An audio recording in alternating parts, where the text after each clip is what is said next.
Pessoal, então vamos lá? Vamos ver aqui algumas questões da FGV, beleza? Ó, com relação ao ajuste de dados e a aplicação de modelos preditivos de aprendizado de máquina, analise os itens a seguir. O subajuste, ou underfit, indica baixa capacidade preditiva do modelo para os dados de treinamento. Olha só, ele indica que há baixa capacidade para fazer a previsão nos dados de treinamento. E aí, pessoal, tá certo? Tá certo, né? Porque o subajuste é isso mesmo. O modelo é muito simples, então ele não consegue prever os dados, porque ele não consegue entender os padrões desses dados. Então, realmente, é simples. A gente vai ter essa capacidade de entender para prever os dados. O superajuste, overfit, impacta negativamente a capacidade de generalização do modelo. Certinho, né? O overfit é isso mesmo. Ele vai impactar negativamente. Por quê? Ele vai decorar os dados. Ele vai se ajustar tanto, que ele vai pegar tudo que é detalhe, ele vai querer prever. Só que aí você acaba que não generaliza. Você foca demais, você ajusta demais aos dados. A presença de ruído nos dados favorece a ocorrência de superajuste do modelo. Também certinho. Quer ver, ó? Vamos vir aqui, porque eu vou explicar isso aqui, essa questão do superajuste. Eu dei um exemplo, não sei se você passou pelo bloco de questões passado, porque talvez você veio direto no FGV, mas o exemplo que eu dei lá foi o seguinte, vamos supor que a gente está querendo prever o valor de apartamento. Então eu vou olhar, né, vou olhar ali o tamanho, o que é relevante para mim? Eu vou prever o valor de apartamento. O que é relevante? Eu vou considerar o tamanho do apartamento, eu vou considerar vagas de garagem, eu vou considerar região desse apartamento, eu vou considerar índice de violência e por aí vai. Eu vou considerar comércio local. Então, são variáveis que eu considero relevantes. Só que assim, ó, quando a gente vai treinar o modelo, vai ter vários dados. Então, por exemplo, aqui vai ter também, ó, quantidade de tomadas no banheiro. QTB, quantidade de tomadas no banheiro.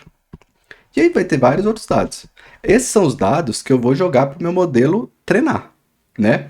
E aí veja só, ele vai treinar, vai treinar, vai treinar, e quanto mais eu deixar ele treinando, ou seja, quanto mais complexo ficar meu modelo, mais ele vai querer ajustar a todas essas variáveis. Então ele vai querer prever o valor baseado no tamanho, baseado em vaga de garagem, baseado em região, baseado em índice de violência, baseado em comércio local e baseado até na quantidade de tomadas que tem no banheiro do apartamento. Por quê? Porque ele quer saber coisa demais. Ele é complexo demais. Então veja, só que isso aqui, por exemplo, ó, eu considero que é um dado que não é muito relevante. Então, quando a gente fala de superajuste, ele tende a lidar com os dados que são considerados irrelevantes também, tá? Isso aqui é um problema. E mais do que isso, ele também vai querer superajustar a presença de ruído. O que seria ruído? Vamos supor que ó, eu tenho ali apartamento numa região e os dados que eu estou entrando, os dados que eu estou imputando no meu modelo, tem um valor parecido dos apartamentos de determinada região, né? Porque é a mesma região, tem o mesmo tamanho, tem a mesma vaga de garagem, então o valor vai ser equiparado. Porém, vai ter um desses aqui, ó. Vamos supor que o padrão de apartamento de 60 metros quadrados com vaga de garagem na região, sei lá, Asa Sul, o índice de violência baixo, comércio local alto, vamos supor que isso aqui, ó, seja 500 mil reais, certo? E aí, o que quer dizer isso aqui? Quer dizer que imóveis com essas características vai ter variação. Um vai ser 500, um outro com as mesmas características vai ser 510, um outro com a mesma característica vai ser 470, um outro com as mesmas características vai ser 600. Então, assim, vai ter nuances. Só que olha só, pode ter um que é totalmente fora do padrão. Vai ter um aqui ó, que vai estar 100 mil. Então veja só, se tem um aqui que é 100 mil, o meu modelo ele não vai generalizar. Como ele tem overfit, ele vai vir aqui no 100 mil também, ó. Ele vai ter outro aqui também fora do padrão, que vai ser 900 mil. Com as mesmas características. Então esse aqui tá caro demais, esse aqui tá barato demais. Aí vai ter um aqui de 900 mil, meu modelo vai querer ir lá também. Por quê? Porque ele é overfit. Ele treinou demais, então ele vai pegar tudo que é a situação. Então qualquer ruído, qualquer coisinha, seja um outlier, né? Um outlier, esses valores fora do padrão, ou qualquer ruídozinho, qualquer coisinha, ele vai querer entender. Pode ser ele pode querer decorar a quantidade de tomada do banheiro para poder me trazer essa previsão. Então, de fato, a presença de ruído nos dados favorece a ocorrência de superajuste, porque como ele não tem a capacidade de generalizar, ele quer detalhar demais, entender demais, ele vai querer dar conta de tudo, vai querer abraçar o mundo inteiro, mas não é possível. Beleza? Então, por isso que todas estão corretas. A divisão dos dados por ocasião das tarefas de aprendizado de máquina deve ser feita com todo critério técnico para evitar problemas nos modelos gerados. No contexto dessa divisão dos dados, assinale a afirmativa correta acerca do processo de overfit em aprendizado de máquina. O modelo generaliza bem para os dados novos? Não, né? O overfit é o contrário. Ele não generaliza bem para os dados novos. Ele treina tanto, ele decora tanto os dados de treinamento que quando chega um dado novo, ele não entende. Apresenta baixa taxa de erro tanto em dados de treino quanto em dados de teste. Não, dados de teste o erro é alto. O modelo se ajusta excessivamente aos dados de treino, mas apresenta baixo desempenho em dados de teste. Ó, parece essa aqui, né? C. O modelo apresenta alto desempenho em dados de teste. Não, dado de teste é baixo desempenho. Aqui ele inverteu, né? Mas baixo desempenho em dados de treino. O modelo é incapaz de aprender padrões dos dados de treino, resultando em alto erro de treino e de teste. Não, ele é capaz de aprender dados, aprender padrões dos dados de treino. Aqui ele vai aprender bem. O modelo é robusto e apresenta desempenho constante, independente do conjunto de dados analisado também. Não, né? Então é justamente essa. Então lembra lá, ó, nós vamos ter lá a nossa... Aqui vai ter o preço, né, do apartamento, aqui o tamanho do apartamento. E aí nós vamos ter aqui, ó, os preços. A depender do tamanho, eu tenho os preços, né? E aí, o que vai acontecer no meu overfitting? Meu overfit, o que ele vai querer fazer? Ele vai querer fazer isso aqui, ó. Ele vai querer aprender cada um dos pontos. Isso aqui durante o treinamento, né? Eu estou treinando. Então, veja só, eu treinei. Aí, vamos supor que agora eu vou entrar com os dados de teste. Eu treinei o meu modelo e ele traçou o modelo matemático representado por essa linha azul. Ou seja, ele pegou tudo que é dado do meu treino. Então, ele teve um modelo ajustado excessivamente aos dados de treino. Beleza. Mas agora eu vou trazer dados de teste. Então, são dados novos, que não foram usados no treino. Ó, vai ter aqui, ó, dados novos, né? Dados de teste. Qual vai ser o problema aqui? Como ele não generalizou bem, nós vamos ter um grande problema, porque ele vai ficar muito afastado, ó, dos dados novos de treino. Ele não vai conseguir aprender os dados de treino. Por quê? Porque são dados que ele não decorou. Então ele só vai entender o que ele decorou. O que ele não decorou, ele não vai conseguir entender. Agora, se fosse um modelo generalizado, se a gente tivesse conseguido trazer aqui uma generalização, qual que seria a nossa curva? A nossa curva seria mais ou menos assim, ó. Cadê? Aqui, ó. Seria mais ou menos assim, ó. Opa! Seria mais ou menos assim, ó. Então veja, olha agora essa linha amarela, ó, pra você ver. Ele tá mais próximo aqui, ó, dos meus pontinhos vermelhos, que são os pontos que usamos para treino, mas ele está mais próximo também aqui, ó, do meu ponto de teste. Então ele fica mais próximo do teste e fica mais próximo dos dados de treino. Então, quando a gente traz um modelo que é bem balanceado, que não está super ajustado e nem pouco ajustado, ele vai ter um resíduo, ele vai ter um erro de fato, só que é um erro que está ok. Ele consegue captar novos dados também, sem ter uma margem de erro altíssima. Ok? Então, overfit muito ajustado a dados de treino, baixo ajustado para dados de teste. Ó, o auditor de contas públicas, João, está desenvolvendo um modelo de aprendizado de máquina para identificar transações financeiras suspeitas em uma auditoria de contas. Após treinar o modelo, João observa que esse tem um desempenho excelente nos dados de treinamento. Então vamos lá. Ó. Deixa eu pegar aqui, ó. Dados excelentes durante o treinamento, mas apresenta um desempenho ruim nos dados de teste. Isso aqui já é o que, pessoal? Já dá pra gente entender que é o quê? Que é underfit. Aliás, que é overfitting. Adaptou demais no treinamento, mas não consegue pegar, generalizar quando vier um novo dado. Nesse contexto, o problema observado por João, do modelo ajustar-se excessivamente aos dados de treinamento, é denominado underfitting. Pronto. Opa, overfitting. Ai, meu Deus. O problema aqui já é de inglês, né, pessoal? Não é nem de conceito, não é de inglês. Overfitting, sobreajuste. Ajustou demais da conta, um super ajuste. Então, ó, ajustou excessivamente ao treinamento. Overfit, né? Então, beleza. Deixa eu ver aqui. Beleza, é porque aqui tá falando de oversampling e undersampling, mas eu vou trazer esses conceitos aqui na próxima questão, tá? Porque a gente ainda não viu isso na teoria. A gente vai ver lá na frente. Mas eu vou trazer já na próxima questão o que é oversampling e undersampling. Aqui, ó. Com o objetivo de minimizar os riscos na concessão de crédito, um banco contratou uma empresa especializada em sistemas digitais para desenvolver um classificador de requisitantes de crédito em bons ou maus pagadores. Ao entregar o modelo de classificação para o banco, a empresa afirmou que o classificador havia obtido nos testes uma precisão de mais de 95%. Então, olha só, nos testes, foi uma precisão de mais de 95%. No entanto, após alguns meses, o banco notou que o desempenho do classificador estava aquém do esperado, ficando abaixo de 60%. Então, olha qual foi o problema aqui. Ó. A empresa que desenvolveu esse modelo, ela entregou esse modelo para o banco e afirmou que ela tinha obtido 95% de acerto durante os testes. Olha o caô dessa empresa, presta atenção. Olha só. Só que então, aí a empresa pegou esse modelo e começou a usar. Mas ela percebeu que o desempenho do classificador estava aquém do esperado, ficando abaixo de 60%. A empresa falou que foi 95%, né? Mas na verdade, a empresa notou que no mundo real estava, na verdade, com 60%. Ou seja, o mundo real vai trazer dados novos que não foram usados no treinamento. E aí o banco percebeu que, na verdade, o desempenho era de 60% de acerto, de acurácia. Né? Então, olha só, de precisão aqui no caso que ele falou, né? Essa situação apresenta o problema de underfitting, que se caracteriza pelo classificador estar subajustado aos exemplos do mundo real. Não, né? Porque, veja só, vamos ver. A gente está vendo aqui ó, que a gente tem um problema de baixo desempenho com novos dados. Então, isso aqui já tem cara de ser um overfitting, né? Tem cara de ser overfitting. Ó, olha a letra B. Overfit, que caracteriza pelo classificador estar super ajustado a exemplo de treinamento. Então, ficou super ajustado aqui, ó, ao exemplo de treinamento.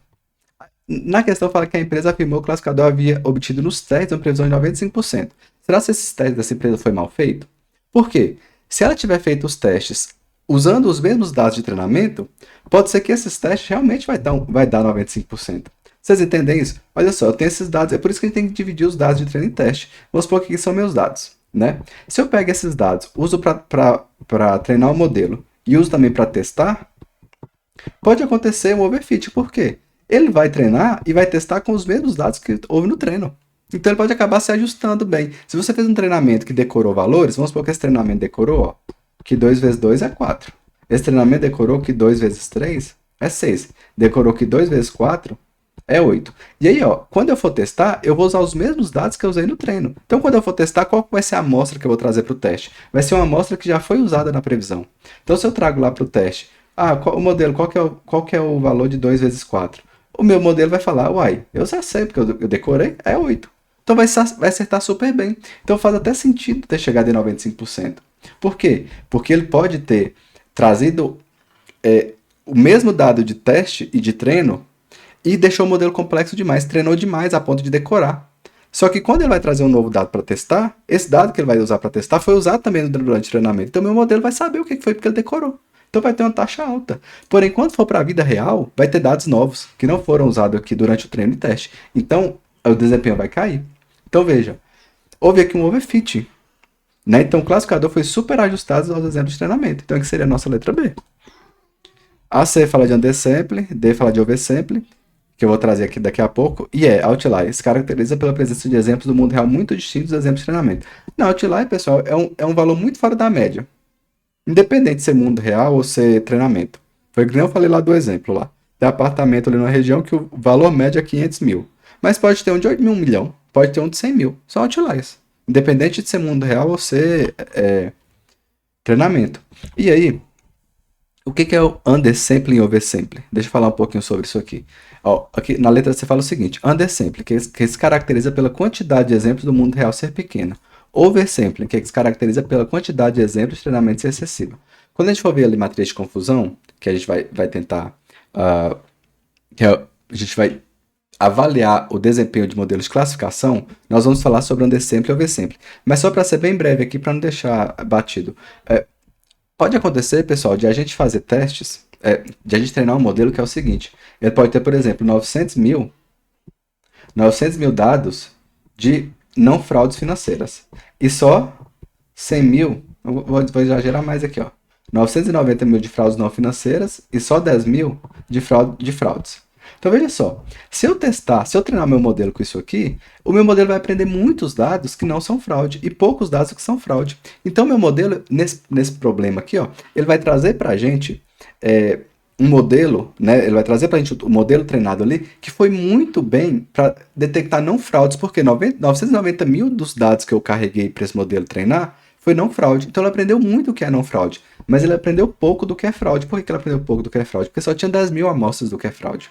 Então, qual é uma das formas da gente resolver isso? Uma das formas é aplicar o supersample ou oversample, que é aumentar o número de exemplos da classe minoritária. Então, a classe minoritária aqui é 10K. Então, o que eu faria? Eu aplicaria o oversample e faria, por exemplo, com que 10K se transformasse em, por exemplo, 800K. Aí agora sim, porque eu teria 990 mil de não fraude e 800 mil amostras de fraude. Aí esse meu modelo vai conseguir detectar melhor o que é fraude também. E o que seria o undersample? Seria o contrário. Undersample seria fazer isso aqui, ó. Eu vou reduzir o número de exemplos da classe majoritária. Qual é a minha classe majoritária? É o não fraude. Então o que eu vou fazer? Eu vou fazer com que 990 mil fosse, por exemplo, aqui, ó, 15 mil. Eu vou diminuir. Ah, então tem 15 mil que são não fraude e tem 10 mil que são fraude. Então meu modelo vai tá treinando com a quantidade de dados equilibrada, balanceada. Então é isso. A gente vai ver daqui um tempinho, tá? Mas veja que a C e a D, eles estão invertendo. Aqui, ó, a C fala que undersample, ou subsample, ele vai caracterizar pela quantidade de exemplos do mundo real ser pequena. Mas é o contrário, né? O undersample a gente está lidando com a classe quando a classe é majoritária, ou seja, quando a quantidade de exemplos do mundo real é grande e a gente vai ter que diminuir para poder fazer isso. Oversample que se caracteriza pela quantidade de exemplos de treinamento ser excessiva. Oversample, ó, que fala que a quantidade de exemplos de treinamento ser excessiva. É porque, pessoal, que está bem errado. Porque não é a quantidade de exemplos de treinamento ser excessiva. É a quantidade da classe majoritária ser excessiva. Então, por exemplo, olha só. O oversample, né? Aumenta o número de exemplos da classe minoritária. Então, o oversample vai acontecer quando a classe minoritária quando tiver uma classe minoritária muito pouco. Então, nós vamos aumentar a quantidade de dados da classe minoritária. Olha o que a questão fala. Quantidade de exemplos de treinamento excessiva? Não tem a ver. Vai acontecer quando a minha classe minoritária, quando eu precisar aumentar o número da minha classe minoritária. Então, de 10K, eu vou aplicar o oversample para ter agora 900 mil K. Então, eu vou ter 990 mil fraudes e 990 mil não fraudes. Aí, agora eu fiz o oversample. Eu peguei minha classe minoritária e aumentei. O undersample, eu pego a minha classe majoritária e diminuo. Aí que falou que o undersample se caracteriza pela quantidade de exemplos do mundo real ser pequena. Nada a ver, né? Não é essa a questão. Então, os conceitos aqui estão bem esquisitos de under e de oversample. Mas não se preocupem, porque lá na frente eu vou trazer esses conceitos de forma mais contextualizada, quando a gente estiver falando de balanceamento e desbalanceamento de classe, tá bom?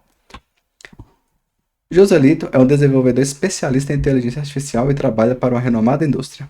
Recentemente, ele finalizou o treinamento de um modelo de visão computacional, cujo objetivo é identificar se os colaboradores estão utilizando capacetes enquanto circulam pelo chão de fábrica, visando assegurar o cumprimento da norma de segurança. Durante a apresentação do projeto para a equipe de liderança, o modelo demonstrou alta acurácia na maioria das situações. Então, olha só, durante a apresentação, ó, ele estava bem, alta acurácia. Pessoal, só um disclaimer aqui. Eu quase não trazer essa questão que eu achei ela muito ofensiva, tá? Então eu falei, cara, eu não vou trazer essa questão, achei ela muito ofensiva, de muito mau gosto, mas tudo bem, eu trouxe. Vamos seguir, ó. Entretanto, houve um padrão atípico de erro. O chefe de Joselito, que é calvo, olha só, gente, isso é sacanagem. Enfim, o chefe de Joselito, que é calvo, foi consistentemente identificado pelo modelo como estando de capacete. O pobre do calvo foi identificado pelo modelo como se estivesse usando capacete. Agora me fala quem foi o desgramado desse examinador, né? Então olha só, o modelo aprendeu a identificar quem tem capacete, mas o pobre do calvo também foi reconhecido como tendo capacete pelo modelo. Então, com base nessas informações, assinala a opção que indica a causa mais provável do comportamento anômalo observado no modelo de Joselito. Olha, sei não, viu? Mas o chefe de Joselito merecia processar essa empresa. Então vamos lá. Ó, o modelo foi. Então, voltando aqui, né? Tinha um monte de gente lá trabalhando de capacete e o modelo quer saber se os colaboradores estão de fato usando capacete. Qual foi o problema aqui? O problema foi que tinha o calvo que o modelo estava achando que ele usava capacete. E aí ficava falando que o calvo estava de capacete, mas o calvo só estava calvo. Ele não estava com capacete nenhum. Então, olha só. Qual foi o problema aqui? O modelo foi treinado com um conjunto de dados desbalanceado, tendo muito mais exemplos de pessoas usando capacete do que sem. Não é o caso, pessoal, porque, olha só, ele fala que o modelo demonstrou alta acurácia, então, na maioria das situações. Então, parece que foi tudo bem no treinamento. Não parece que teve algo referente a muitos exemplos de pessoas usando capacete. Na questão não fala nada sobre isso. Então, a princípio não é a letra A. O chefe de Joselito tem características faciais únicas que o modelo não conseguiu aprender corretamente no treinamento. Não, né? Aqui também não tem a ver. A gente está falando de características faciais do Joselito, não. Não é isso. C. O modelo está super ajustado, capturando detalhes muito específicos do conjunto de treinamento que não generalizam bem para os dados não vistos. Vou deixar essa aqui com asterisco. Porque olha só, essa aqui parece uma boa opção. Por quê? Ó, como superajustou, ele aprendeu muito com quem usa capacete. Ele viu lá vários casos de capacete pegando a imagem por cima do capacete, na lateral, com a pessoa com o corpo, com a cabeça inclinada. Ele conseguiu entender vários modelos da pessoa usando capacete. Então, quando veio o calvo, ele não conseguiu. Deixa eu ver aqui, deixa eu só voltar aqui, ó. Não, o calvo também ele identificou como capacete. Então quer dizer que ele aprendeu também com o calvo. Ele viu, por exemplo, que o chefe do Joseli estava lá e também achou que era um capacete. Ele ajustou demais. Então, aparentemente, a gente pode até achar que essa é a opção, mas vamos seguir, tá? Porque faz sentido até. O conjunto de dados de treinamento não tinha uma quantidade balanceada de pessoas calvas sem utilizar o capacete, fazendo o mesmo associar erroneamente a calvície com o de capacete. Essa aqui também eu vou deixar aqui de banho-maria, a gente já volta. A resolução da câmera utilizada durante a demonstração era significativamente inferior à usada para coletar imagens do conjunto de dados de treinamento. Aqui não, né, pessoal? Que viajou legal. Olha a D. O conjunto de dados de treinamento não tinha uma quantidade balanceada de pessoas calvas, sem utilizar capacete. Isso aqui também faz sentido. Por quê? Como não tinha muitas pessoas calvas, o modelo não soube lidar quando apareceu uma. Porque se tivesse muitas pessoas calvas, ele ia conseguir identificar o que é calvo e o que usa capacete. Só que tinha poucas pessoas calvas, então ele não conseguiu traçar as características de quem é calvo. Então ele achou que essa pessoa usava capacete. Então a D também parece uma resposta. Então vamos lá? Letra D é a nossa resposta. Por que não é a letra C? Eis a questão. Porque olha só, o modelo está super ajustado, capturando detalhes muito específicos do conjunto de treinamento que não generaliza bem para dados não vistos. Aí, olha só. Qual que é a questão aqui? O modelo fala, a questão fala que o modelo demonstrou alta acurácia. Então olha só, pessoal. Quando ele fala que está super ajustado, qual que foi o único comportamento anômalo? Foi da pessoa do calva. Se fosse super ajustado, ele ia se apegar a outros problemas também, não só a essa questão do calvo. Então, olha, só que ele demonstrou autoacurácia. Então, de forma geral, o modelo foi bem. Só nessa situação específica que ele não foi bem. Então, eu não posso falar que isso é overfit. Por quê, pessoal? O overfit vai pegar muitos detalhes em N situações, mas a questão fala que ele teve uma boa acurácia, e só nesse caso do chefe do Joselito é que teve problema. Então, esse é o problema da letra C. E aí fala, capturando detalhes muito específicos do conjunto de treinamento que não generalizou bem para dados não vistos. Mas o único caso específico que ele não generalizou bem foi pro caso do chefe do Joselito, que era calvo. De resto, a questão não fala nada sobre isso. Então, de fato, a D está muito mais apropriada. A D eu não tenho o que falar sobre ela. Então, a letra D é a nossa resposta. Beleza, pessoal? Então, a gente fica por aqui.